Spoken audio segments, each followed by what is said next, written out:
Hey everybody, how's your day been? Hopefully you said good or something to that effect, because I've got another video fresh out of the oven. I just wanted to talk about something that's been on my mind, something I've been thinking about recently, and that's VR, or virtual reality, and why it's kind of a gimmick right now. So throughout history, there's been a lot of alternative controllers developed to sort of play games in a different way. I mean, look, just over the past decade, you can look at things like the Guitar Hero guitar, the Wiimote, the Microsoft Kinect, and most recently is VR. So what do all those things have in common? Well, the obvious one is that they're all used to play games. But the more obscure and I think more important distinction to make is that they don't add to the gameplay, they replace the gameplay. When you whip out the Guitar Hero guitar, you're playing Guitar Hero, you're not playing like chess or something. When you pull out the Wiimote, you're probably gonna be using the motion controls to some extent. Otherwise you would just use a physical controller. And when you start to play a Kinect game, you're obviously not using a controller at all. You're the controller. You dance around in front of the screen. And a lot of these things are always advertised as the next big thing in gaming. Like the Kinect ad where you don't need a controller. You are the controller. And then the kid scans his skateboard and the Kinect like, whoa, I'm skating in my living room. I'm Tony Hawk. Whoa. And then it always ends in something like, this is gonna change gaming forever.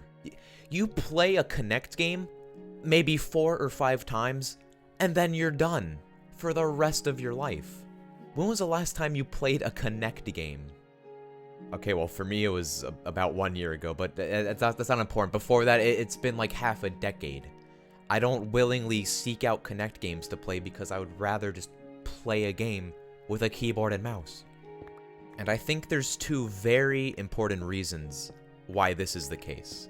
The first reason is a pretty obvious limitation. You have much less fidelity with the controls when you're playing a game with, say, the Kinect or a Wiimote than you do with physical buttons. Because it can be really annoying when you're trying to bust a move and Just Dance, and it's like, oh, combo over. It's like, what? I did it perfectly. There doesn't need to be a guessing game when you just click a mouse or push a button.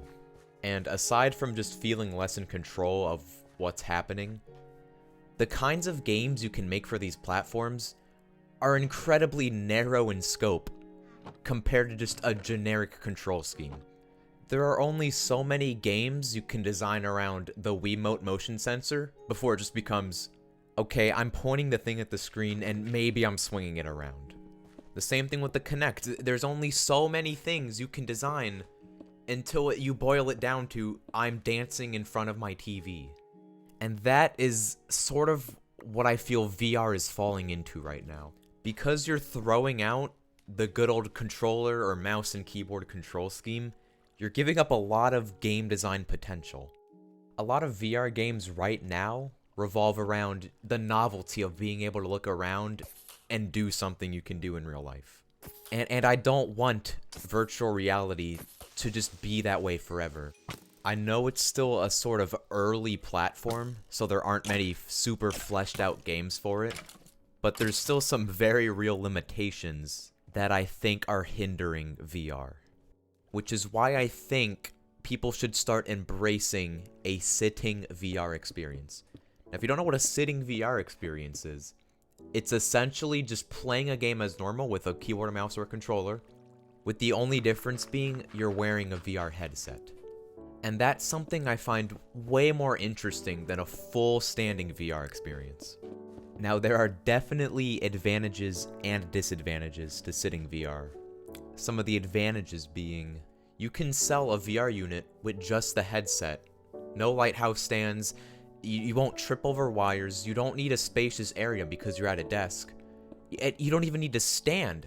There's no exercise. Like, that's already the biggest pro to sitting VR. You don't need to exercise. But the disadvantage, I feel, would just be getting used to the hybrid controls. Or not throwing up at the hybrid controls. Because it would be amazing to play a game normally and be able to have the extra freedom to look around. But I can't imagine that wouldn't make a large portion of people just motion sick.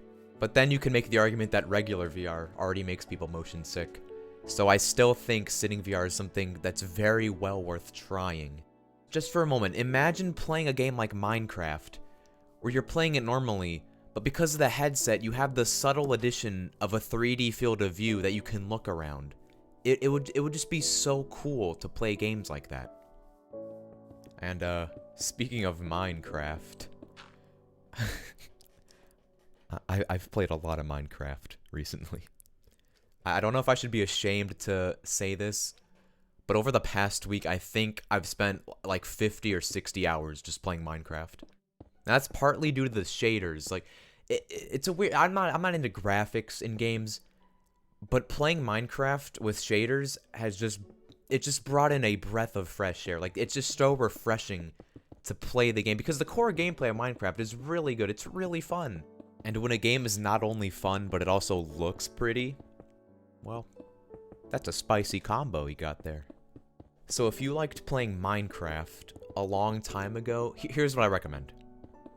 Go downstairs, go to the kitchen, make a cup of coffee, a cup of cocoa, download a good shader pack, and just start a new world.